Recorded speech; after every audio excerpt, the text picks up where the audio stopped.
एक आयुर्वेदामध्ये अशी गोष्ट आहे की जी तुम्ही वापरलं की तुम्हाला जर का स्किन रॅशेस झाले असतील, जसं की मला इथे तुम्हाला दिसत असतं एक स्पॉट आहे ड्राय इथे, किंवा मग मी ह्या हातावर दाखवते इथं, अगदी जवळून बघितलं तर इथे. तर काय होतं की खूप ड्राय होत होतं आणि त्यातून ब्लड वगैरे यायचं, म्हणजे ॲटोमॅटिक क्रॅक जायचे आणि त्यातून ब्लड यायचे. पण मी खूप साऱ्या गोष्टी केल्या की खूप एखादं मलम असेल सपोज, किंवा मॉइश्चरायझर, कोल्ड क्रीम, इवन ॲलोपॅथीची काही मलम असतील आयोडीन वगैरेची, हे सगळे मी वापरून बघितले. पण काय व्हायचं की बरं होत होतं आणि परत रिकरिंग व्हायचं. मग एकदम आपला जो पूर्वीपासूनचा वापरतात, म्हणजे आजीबाईचा बटवा जो असतो, त्यातून जे वापरलं जातं, अशी एक गोष्ट आहे जी आपण विसरून गेलेलो आहे. काळाच्या ओघामध्ये आपण ती विसरलेली आहे आणि ती खूप कमी किमतीला मिळते, पण तरी पण आपण त्याचा वापर करणं सोडून दिलं आहे.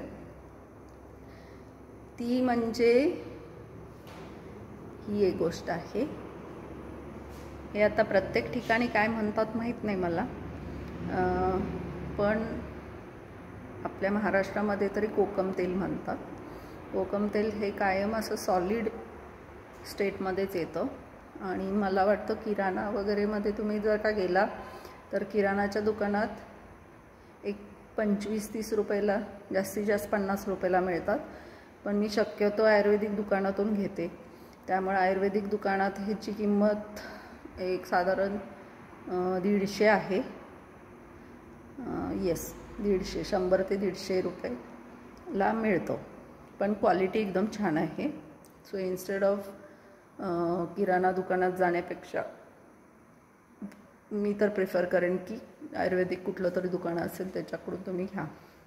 हे काय करायचं आहे तर हे फक्त तुम्ही तुमच्या हातात रब करायचे किंवा बोटांवर रब करायचं आहे बस. आणि तुम्हाला जाणवेल की काही दिवसात तुमची स्किन एकदम सॉफ्ट होते आहे आणि हळूहळू ड्रायनेस कमी होतं, असं व्हाईटिश थोडंसं लागतं आणि हळूहळू तिथली स्किन एकदम सॉफ्ट होते आणि रॅशेस जातात, एकदम स्मूथ होते. ही अशी गोष्ट आहे की थोडंसं जर का तुम्ही एखादी वाटी गरम केली आणि सुरीने किंवा स्क्रॅपरने ते स्क्रॅप करून थोडंसं जर का त्या वाटीमध्ये ठेवलं, हे म्हणजे थोडंसंच अगदी स्क्रॅप करायचा ह्याचं लेयर आणि तो वाटीमध्ये ठेवायचा आणि ते गरम वाटी आहे ना, लगेचच हे लिक्विडिफाय होतं. ॲक्च्युली तुम्ही वाटीमध्ये घेऊन गरम केलं तर लगेचच जळून जाईल, म्हणून वाटी पहिला गरम करायची आणि त्याच्यामध्ये थोडंसं घेतलं ना तर डायरेक्ट लिक्विड होतं. आणि ते लिक्विड आहे ना, काही जणांना इथं मानेवर हे असतात बघा, असं छोटे छोटे स्पॉट आलेले असतात. एज जसं जसं तुमचं वाटतं ना तसं इथं मानेवर स्पॉट येतात. तर हे लिक्विड आहे ना, ते तुम्ही मानेवर रात्री झोपताना लावलं ना तरी पण तुम्हाला दिसेल की हळूहळू हे सगळं क्लिअर होते मान. सो 2 गोष्टी आहेत, एक डायरेक्टली लावू शकता किंवा मग तुम्ही लिक्विड स्टेटमध्ये ते करून ते लावू शकता.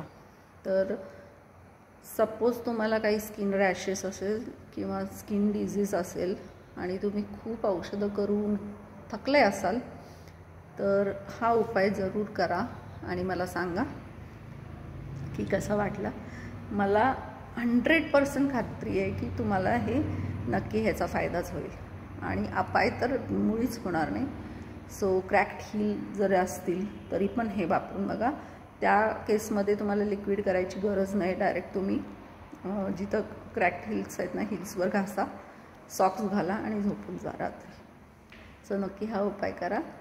ही एक जादुई गोष्ट आहे जी प्रत्येकाच्या घरात असायला पाहिजे आणि जरूर वापरा आणि मला कमेंटमध्ये सांगा की कसं वाटलं ते.